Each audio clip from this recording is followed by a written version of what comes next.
Bienvenidos a nuestra primera clase de micología clínica. Vamos a comenzar con las generalidades de hongos. Los hongos pertenecen al reino fungi y se los clasifica de acuerdo a su reproducción, ya sea sexual o asexual, morfología, ciclos vitales y fisiología. Vamos a ver algunas características importantes de los hongos que nos van a llevar a diferenciarlos para las distintas patologías que producen. Son eucariotas, su núcleo está definido y envuelto por una membrana nuclear.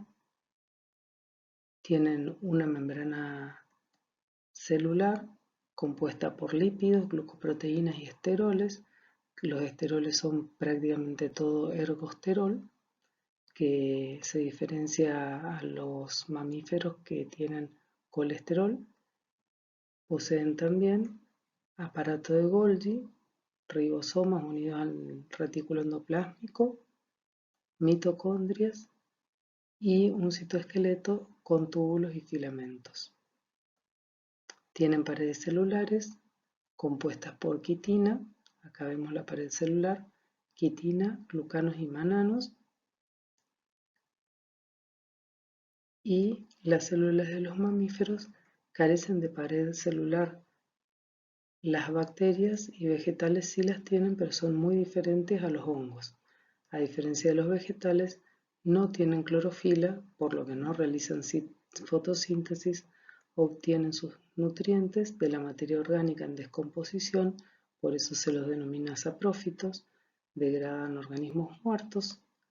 También pueden ser organismos simbióticos que viven en asociación con otros seres vivos y también parásitos alimentándose de las sustancias que elabora un ser vivo de distinta especie. Son considerados aerobios estrictos y en circunstancias excepcionales pueden ser anaerobios facultativos. No tienen la capacidad de formar tejidos. De acuerdo a la morfología, los hongos patógenos para el ser humano son de dos tipos. De acuerdo al talo vegetativo, que es el encargado de la nutrición y el crecimiento del hongo, pueden ser talo unicelular, que se conocen como levaduras, y son elementos esféricos u ovoides que crecen por gemación o por brotación. La reproducción es asexual y la separación se produce por estrangulación o tabicamiento, por ejemplo los géneros de Cándida y Cryptococcus. La yema formada se denomina blastoconidio y en algunas ocasiones los brotes no se separan de la célula madre, sino que se alargan formando cadenas de células elongadas y se denominan pseudomicelio. Uno de los ejemplos es la Cándida.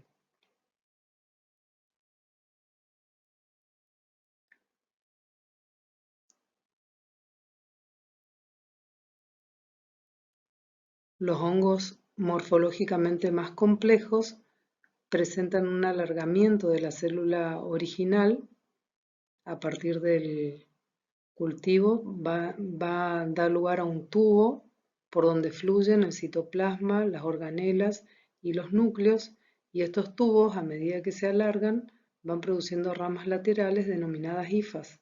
Su diámetro es variable y su longitud indeterminada. Las hifas crecen por su extremo apical en forma de huso. Allí el crecimiento es activo y esa zona se llama zona de extensión. Entonces, al conjunto de hifas se las denomina talo filamentoso, micelio o moho. Y surgen de una espora, se transforma en la estructura multicelular que es la hifa, de allí el micelio es el conglomerado de las hifas y el micelio constituye luego la colonia del hongo. El talo vegetativo es muy importante en los hongos ya que tiene funciones de nutrición, crecimiento, resistencia y fijación. De acuerdo a la morfología, tenemos dos tipos de talos vegetativos. Uno que era levauriforme, formaba un micelio levauriforme en el cual las células no se separaban de la célula madre, entonces forman un pseudomicelio. Y por otra parte tenemos elementos más especializados, tubulares, con crecimiento apical, que son las hifas y forman un micelio filamentoso. A su vez, este micelio se divide en micelio tabicado, que tiene muchos tabiques, y micelio continuo o cenocítico, donde los tabiques están muy separados entre sí. Los tabiques pueden formarse cuando hay daño celular y es necesario aislar la zona, o cuando se va a llevar a cabo la reproducción fúngica. La presencia de los tabiques y la ultraestructura de los poros es un criterio importante para la clasificación fúngica. Y a su vez lo vamos a ver a los tabicados como hialinos o pigmentados, de acuerdo a la clase de hongo, y los cenocíticos se van a ver de esta manera en el microscopio. En cuanto a las características del micelio levaduriforme, vamos a ver en las levaduras el aspecto macroscópico de las colonias va a ser mucoso, cremoso, brillante, de color blanco amarillento o amarronado, semejante a las colonias de las bacterias. Y en cambio, en el micelio filamentoso, el aspecto macroscópico que va a desarrollar pueden ser algodonosos, los cultivos, vellosos, purulentos, aterciopelados y pueden tener diferentes colores: blanco, amarillo, verde, oliva, negro, violeta, rojizo. Todos los hongos desarrollan a partir del talo vegetativo un talo de reproducción o fructificación, cuya función principal es la conservación de la especie y la dispersión a distancia a través de propágulos de dispersión o esporas. Estas están encargadas de diseminar la especie, es decir, producir nuevos seres fúngicos con características fenotípicas y genotípicas similares a sus antepasados. Los esporos tienen en general una pared más gruesa que la del talo vegetativo y un contenido celular denso y rico en reservas, lo que le permite la mayor resistencia. Morfológicamente tienen aspectos muy variados y difieren del talo vegetativo que los origina.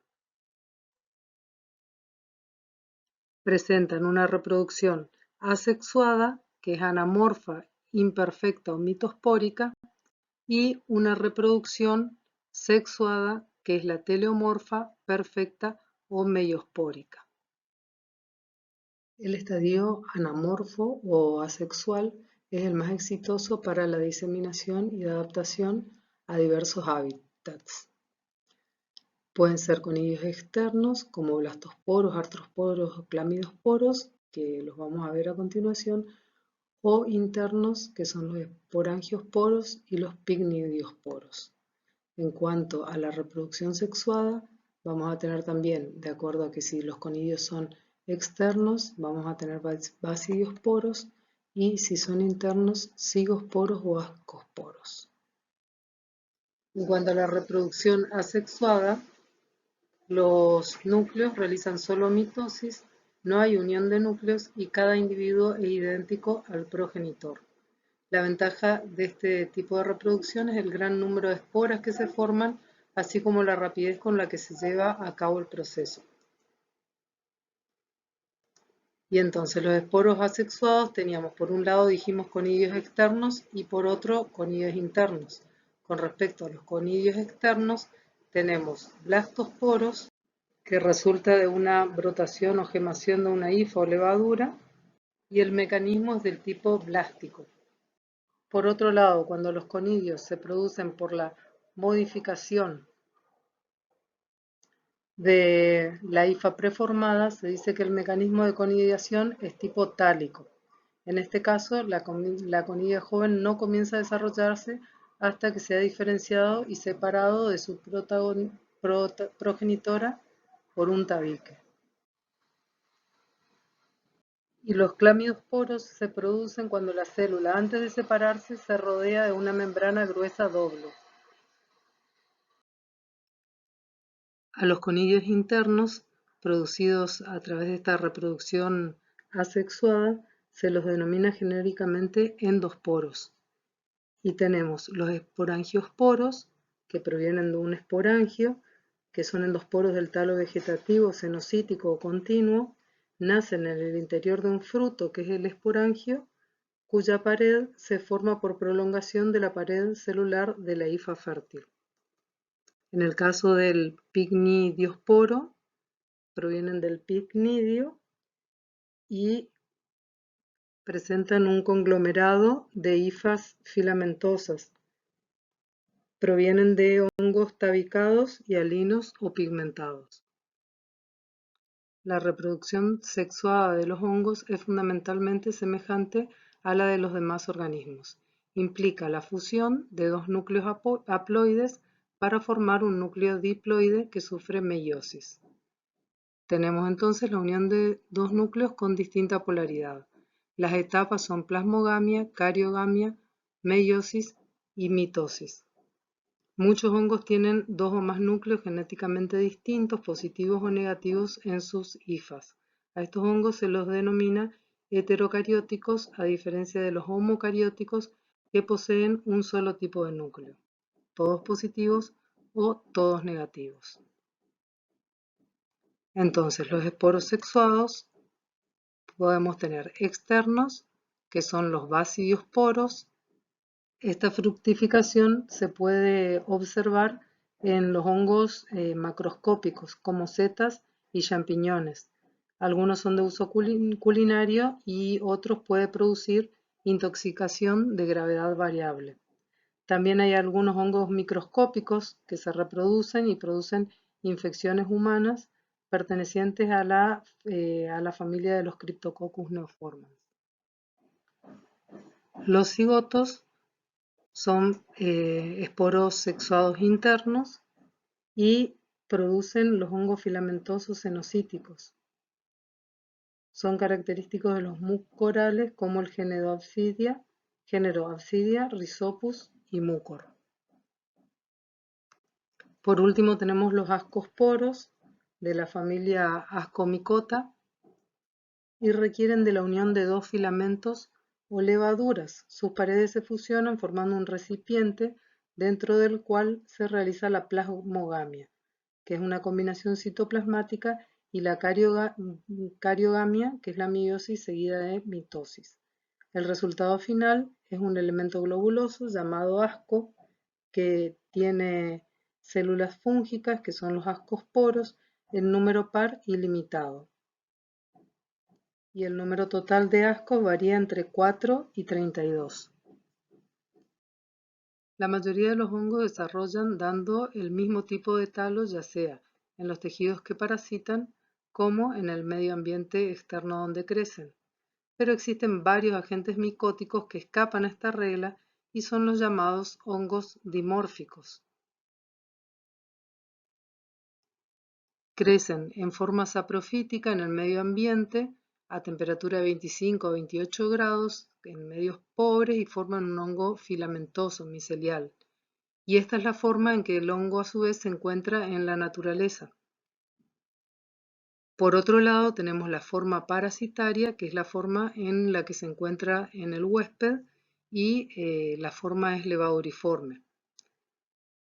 Y los ejemplos que tenemos es Paracoccidioides brasiliensis, que en su forma saprofítica vemos en la parte superior, y la levaduriforme la podemos ver abajo.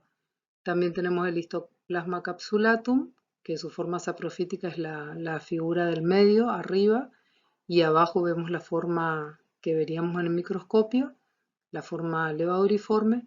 Y por último el Blastomyces dermatitidis, que también presenta una forma saprofítica y una forma parasitaria. Recapitulando, ¿qué vimos hasta ahora? Vimos las características de los hongos, el micelio levaduriforme y el micelio filamentoso, que forman parte del talo vegetativo. También vimos el talo de fructificación con la reproducción asexuada y la reproducción sexuada, y el dimorfismo que presentan algunos hongos con su forma saprofítica y parasitaria. Todos los hongos de importancia médica son identificados por su reproducción asexuada, ya sea interna o externa, y también se los clasifica de acuerdo a su reproducción sexuada. Entonces tenemos una forma de identificarlos de acuerdo a la reproducción asexuada y una de clasificarlos de acuerdo a la reproducción sexuada. Y entonces tenemos la clasificación según su fructificación. Vamos a tener la familia de Ascomycetes, Zygomycetes y Basidiomycetes. Estos hongos tienen su reproducción sexuada y asexuada que son conocidas. En cambio, los Deuteromycetes, que son la mayoría de los hongos de importancia clínica, tienen una reproducción asexuada conocida y una reproducción sexuada que no es que no la poseen, sino que no se conoce. Entonces, muchas enfermedades de las plantas más importantes son producidos por hongos pertenecientes a este grupo. También las micosis que afectan a humanos en general son producidas por Deuteromycetes y también por el género de Basidiomycetes, son las más comunes. Y estos hongos nos pueden afectar de diferentes maneras. Por ejemplo, pueden producir micotoxicosis, que es una patología que deriva de la ingestión de alimentos contaminados con metabolitos tóxicos. Por ejemplo, son los hongos que pudren las frutas. Entonces tenemos granos de maíz o de maní contaminados con aflatoxinas que están producidas por las especies de Aspergillus. También hay patulinas que están segregadas por Penicillium, Aspergillus o Paecilomyces. Por otro lado tenemos el micetismo, que es una afección causada por la ingestión de hongos, por ejemplo, como vemos acá, la manita phalloides o Clavices purpurea. La Clavices purpurea es el cornezuelo de centeno y uno de los derivados es el ácido lisérgico. Seguramente lo habrán estudiado en toxicología. Por otro lado, también pueden producir alergias a algunas personas que son susceptibles y pueden producir un cuadro de hipersensibilidad de tipo 1, por ejemplo, como ocurre con el Aspergillus, que causa asma, rinitis alérgicas, y en general son los hongos que están en las paredes, como moho. Y luego tenemos las infecciones o micosis, que se da en hospederos que le permiten al hongo colonizar y diseminarse por el organismo, y son las patologías que vamos a ver en estas clases que siguen. En cuanto a las micosis humanas, es difícil establecer una clasificación. Hay muchas clasificaciones porque hay 300 especies asociadas con infecciones. Pero sí podemos decir que hay patógenos que son primarios, que tienen alta capacidad infectiva, no dependen de la inmunidad y en general se encuentran en zonas endémicas, como por ejemplo en Argentina, lo van a ver más adelante, tenemos la histoplasmosis en la zona pampeana, en la zona de la cordillera tenemos las coccidioidomicosis y en nuestra zona las paracoccidioidomicosis, que son muy importantes como para poder identificarlas.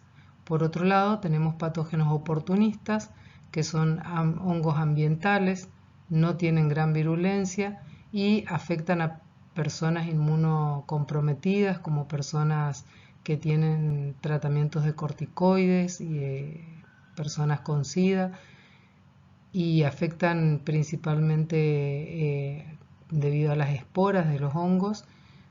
Y también estos patógenos oportunistas están más distribuidos en el mundo, son cosmopolitas. Clasificamos las micosis en superficiales, donde tenemos las dermatofitosis debido a los hongos dermatofitos, dermatomicosis a otros hongos, piedras que se producen en los pelos, también subcutáneas, donde tenemos esporotricosis, micetomas, cromomicosis, Por otro lado tenemos las sistémicas endémicas, paracoccidioidomicosis, histoplasmosis, coccidioidomicosis y blastomicosis. Y por último tenemos las sistémicas oportunistas, que son las candidiasis, criptococosis, aspergilosis, hialo y feoifomicosis. Las superficiales son infecciones en la capa queratinizada de la piel y del cabello, no son destructivas, tienen una importancia estética, por ejemplo tenemos pitiriasis versicolor, tiña negra, y en cuanto a las piedras podemos tener piedra blanca y piedra negra. Producen también infecciones cutáneas en la capa queratinizada de la piel, cabello y uñas, causadas por dermatofitos y por algunos otros hongos que los vamos a ver más adelante. Las subcutáneas afectan a las capas más profundas de la piel, la capa córnea, el músculo, el tejido conjuntivo. Los hongos ingresan por traumatismo y se pueden formar abscesos, úlceras, fístulas, tienden a ser localizadas y no suelen diseminarse. En cuanto a las micosis sistémicas, endémicas, están producidas por hongos dimórficos, restringidas a ciertas regiones geográficas, por eso decimos que son endémicas, y causan infección primaria en pulmón, luego se diseminan a otros órganos y tejidos. Por último teníamos las micosis oportunistas, producidas por hongos comensales del hombre o que están libres en el medio ambiente, generalmente tienen virulencia baja o limitada y las infecciones son propias de sujetos debilitados, inmunodeprimidos o portadores de prótesis, implantes o catéteres vasculares. Por ejemplo, el Cryptococcus neoformans suele considerarse un patógeno sistémico debido a su virulencia. Y por último, en esta clase vamos a ver los pasos para el diagnóstico micológico en general. Después vamos a ver cada patología en particular. Entonces hay un flujograma donde vamos a tener un diagnóstico micológico con un examen directo, cultivo y las pruebas de identificación. Puede haber un diagnóstico histológico en algunos casos donde se van a tomar biopsias y también diagnósticos inmunológicos por inmunodifusión o pruebas de aglutinación. Hay aspectos muy importantes a considerar que lo vamos a ver en particular, pero como generalidad debemos saber que debemos preguntarle al paciente si tuvo tratamientos previos, tener en cuenta si el paciente tiene alguna inmunodeficiencia, si está bajo tratamiento oncológico o si tuvo SIDA o si está con algún problema de inmunosupresión, y también la presencia de materiales que interfieren en el análisis de la muestra. Los tipos de muestra que nos pueden llegar en general puede ser de piel y anexos, donde podemos tener escamas de piel, polvos de uñas o las uñas completas, pelos, biopsia de piel. En cuanto a las mucosas, podemos tener muestra de boca, faringe, mucosa nasal, oftálmica, vulva, pene, área perianal. También podemos tener muestras pulmonares como esputo, lavado bronquialveolar, cepillado bronquialveolar o fluidos biológicos como líquido cefalorraquídeo, líquido sinovial, pleural, exudados. Y también nos pueden llegar muestras de otros sitios como ser orina, sangre, médula ósea, catéteres, sondas. Todo esto son los tipos de muestras que nos pueden llegar al laboratorio de micología para estudiar los distintos hongos. Vamos a ver después en las clases particularmente cómo se toma en cada una de las patologías. Y esto fue todo por esta primera clase. Muchas gracias por la atención y nos esperamos en la próxima clase que vamos a ver las micosis superficiales.